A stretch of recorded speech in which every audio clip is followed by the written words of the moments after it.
What follows is a concise but hopefully helpful presentation on subject choice for first years and their parents 2021. Most important rule about picking subjects is picking subjects that you're interested in. If you're motivated, you're going to do the additional work, you're going to be invested in the subject, you're going to get a higher grade, which translates into, obviously much later on, into more points, which means more choice.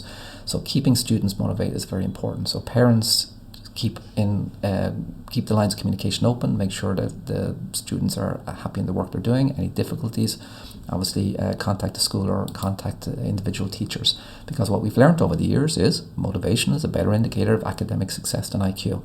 Being smart is one thing, but being motivated is far more helpful, because then that's a good work ethic. A good work ethic is what will carry students through at the end of the day.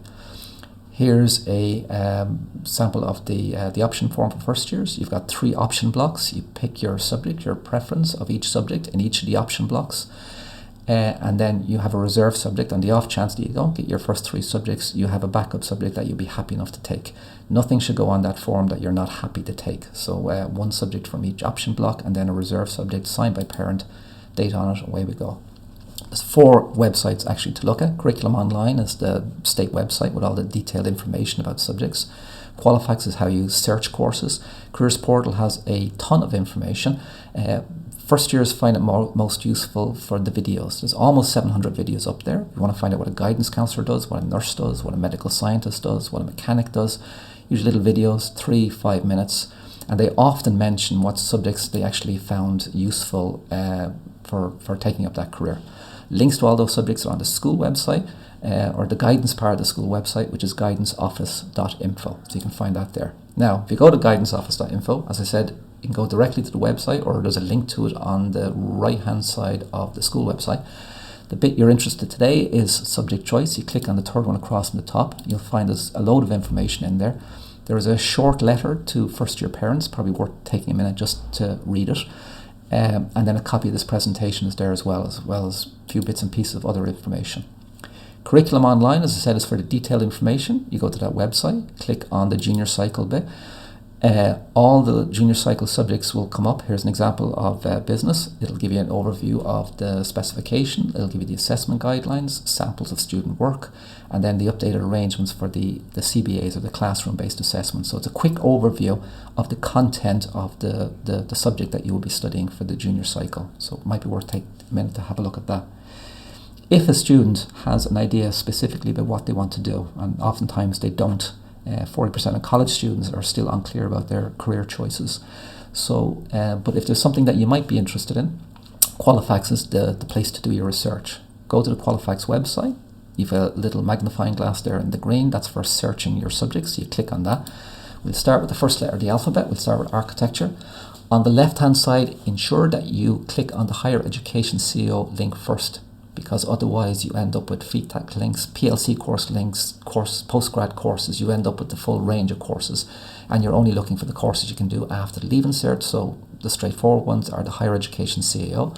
You can search by a range of options. You can search by level of qualification, geographical area, the name of the college that you're interested in, and so forth and so on. So we're just going to look at architecture. And the first one that pops up is architecture in Sligo. Came in slightly raised points this year, 420. You'll notice Sligo and Warford floating around the same points. Warford a little bit lower, is considerably lower than architecture and UCD, even though they're both professionally accredited architectural qualifications. So points can play a big sort of part in terms of choosing the right course. So if you click on the architecture Sligo course to say, okay, if I am interested in this course, what specifically would I need in my Leaving Cert and, by extension my junior cert to make sure I can get into this course. There's no crazy requirements for the Sligo course. You don't need a science subject, you don't need a third language, you don't need honours maths, you don't need art, even though art will be useful. So you Qualifax, search the subject, click on the detailed information, and the bit you're always looking for is specific subjects or course requirements, just to double check that you're making the right choice if you have a particular course or career in mind. All this is with a view, of course, to the Leaving Cert. A little early to be talking about the Leaving Cert, but no harm in mentioning it, because at the end of the day it's about accumulating points, picking subjects you're motivated for, that you actually want to do well at, and you've got your creating a good work ethic. That means you get more grades, your grades are higher, you achieve higher grades, you make more points, you have more choices. Simple as that. It works quite simply. Your percentage is in the centre. So, for example, 90 to 100 on a honours paper, which all the H's, that'd be a H1, that's 100 points. 90 to 100 on an ordinary level paper, that's all the O's, we call that an O1, that's worth 56 points. So you can see the difference in points between the different grades on the different subjects. Your points at the bottom then for honours maths is you must score 40% or above on the honours maths paper, and that will automatically give you an additional 25 points. So your H1 is worth 125 points. So it's important, as I said, that students stick with higher level subjects as long as they can, because honours maths, the additional 25 points for Leaving Cert, even if you're just passing, could actually make a considerable difference. So how does this work in the real world? UCD is an example. You have architecture in UCD. You can look at you need 6 subjects in your Leaving Cert. You must pass Irish, English, third language, and maths is a requirement for this particular course. Points last year, up 3 points, up to 556, 57 places available. There are additional places available under the DARE scheme, which is Disability Access Route to Education. That's for students with specific learning difficulties like dyslexia, dyscalculia, or a chronic illness of some description. The HERE is the Higher Education Access Route.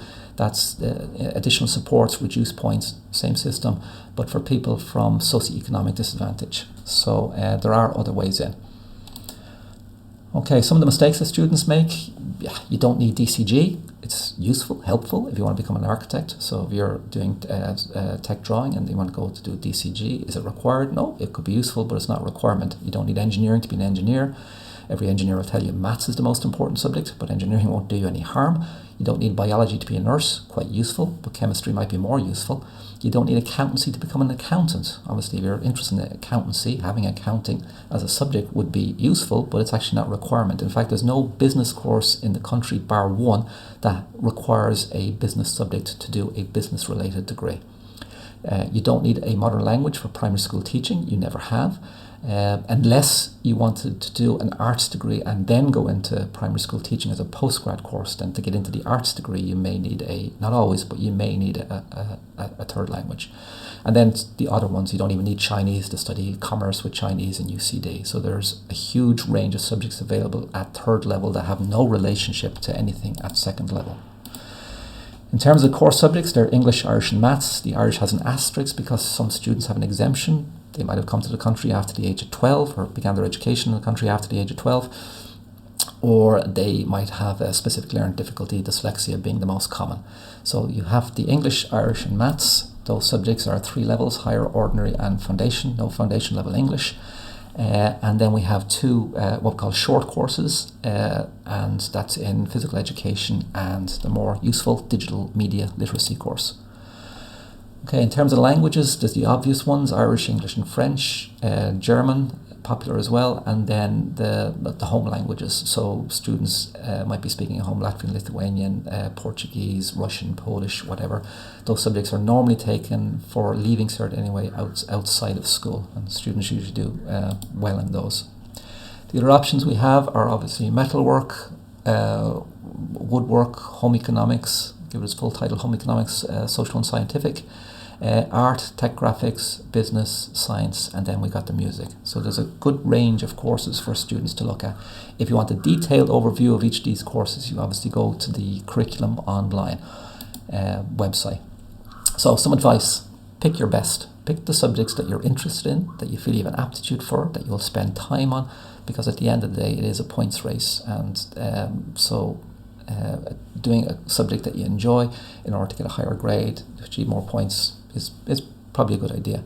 If you have a specific career in mind, check Qualifax, make sure you know what the exact requirements are. Beware of the easy and hard subject. Every subject is easy, every subject is hard depending on the person doing it. Some students find maths quite easy, some students struggle with maths and find it quite difficult. It's nothing to do with the subject, it's to do with the student studying the subject, and that's important. I've emphasised now a few times, but where possible, stick with honours level. In the long run, it can make a difference between getting your first choice in your CEO or not getting your first choice in your CEO.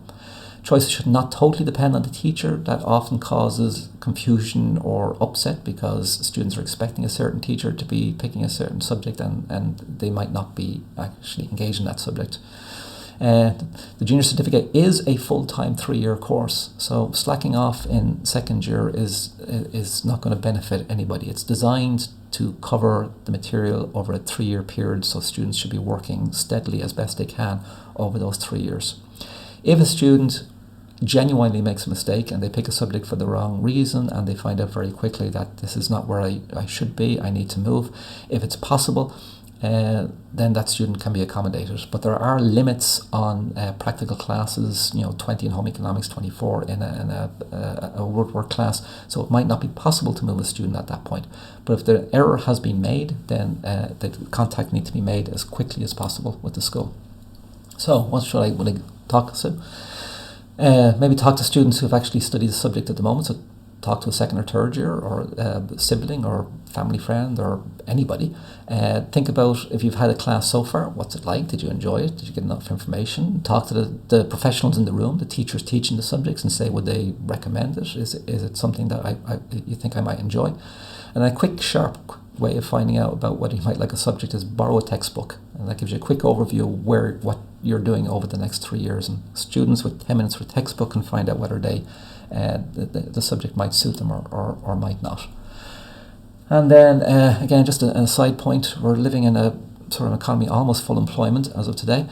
But there are still areas out there that are experience exponential growth or job shortages. There's no surprises not on that page between ICT and supply chain management, and obviously it changes from season to season. But I think the positive news is that there's lots of options and choices available for the students if they so wish.